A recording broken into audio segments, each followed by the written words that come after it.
You know, if I was to take seriously these accusations of tax fraud that have been revealed, then there's a very significant correlation that has to be addressed. And I do take them seriously because I understand they're evidence of racketeering with very serious implications.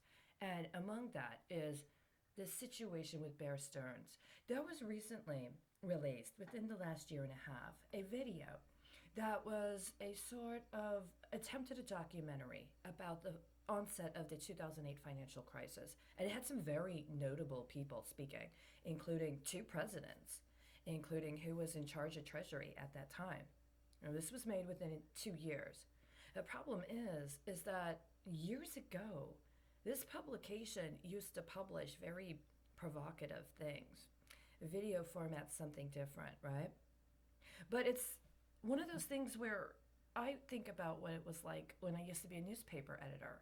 And when it was in print, there was a specific focus it had, and at some point there was a decision to expand and open up a new branch or a new office and produce a new publication in another city, specifically Washington, D.C. But there were problems, and so there were only a few issues created in Washington, D.C.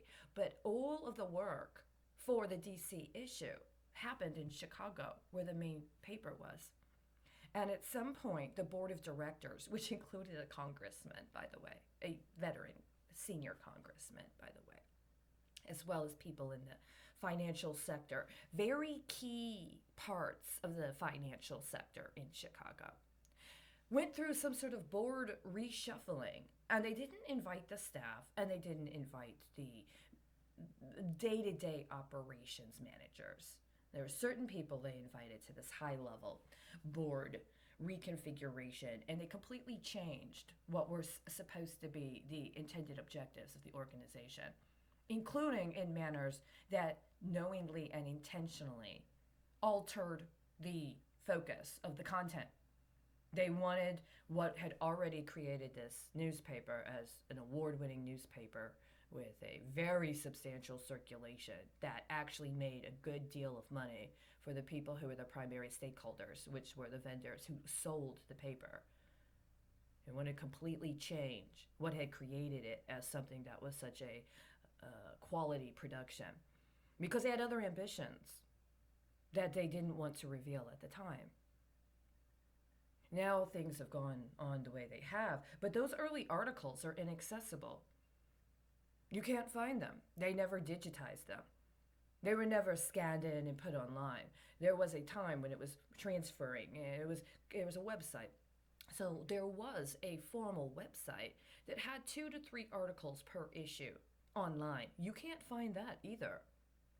They don't want you to know what was printed in the newspaper when it was a quality product of that sort. Now, if you look at the board of directors, it's very different.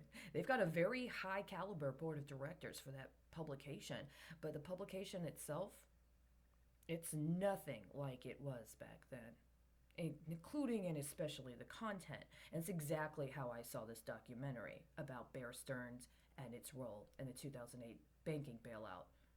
Even though it had two presidents, and even though it had the former Secretary of Treasury, all of the people that were giving their perspective.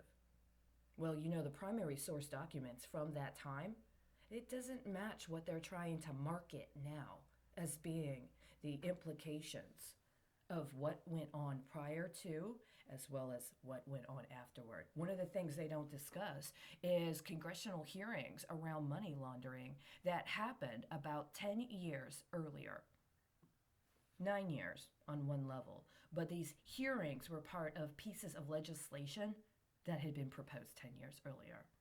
And it just so happened that the collapse of Bear Stearns, that overnight that they didn't make, was on the anniversary of a very important event involving another country that was a material vested interest in those congressional hearings that were set up 10 years earlier.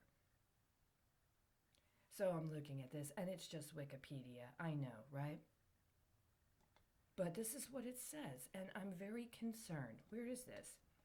On June 22nd, 2007, Bear Stearns pledged a collateralized loan of up to $3.2 billion to bail out one of its funds, the Bear Stearns High Grade Structured Credit Fund. You know what a high grade structured credit fund sounds like?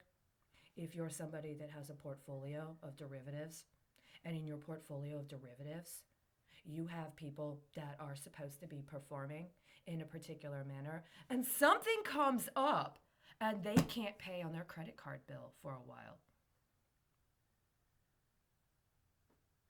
Now, if you've set it up to have them terminated from their job so that they don't have a job and then they try to get another job, but the job they try to get is in a completely different characterization, how long does it take for you to transfer the accounts associated with all of the deals you set up while they had the previous job based upon the job they end up getting next, especially if it's a very different job? Let's say you have a job where you work at a law firm, and then somehow something happens, you lose that job right around the time and somebody's getting some very, very big deals together using you and your credit as collateral on what they're doing. And you get a job, say, I don't know, in a restaurant. See, the previous job, you were just in a clerk role, an administrative role, but at the next job, you're a manager. So what do you have to transition to get the profiles and the portfolio contributions you set up on that person just being a clerk or at that level to reflect that you have created a increase in value or you've upgraded to the manager? And not just any manager. We're talking about general manager of the entire establishment, which is within a network of multiple establishments, including one that's intending to expand. They set up that expansion when that manager comes in. And that expansion goes through in a fixed asset of increased quality, of increased price, including relative to the price points and the coverage that would have been necessary to take care of the pre-existing fixed assets. And that manager comes in and does a fantastic job, right?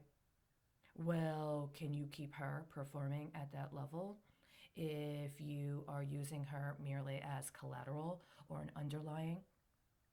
What happens if you are in a position where you need to make some strategic moves and you know in her past human capital, she has a call to go to Chicago just in time to lay the foundation for collectivizing other people and their human capital to back the collateralization of a $3.2 billion bailout on a high-grade structured credit fund.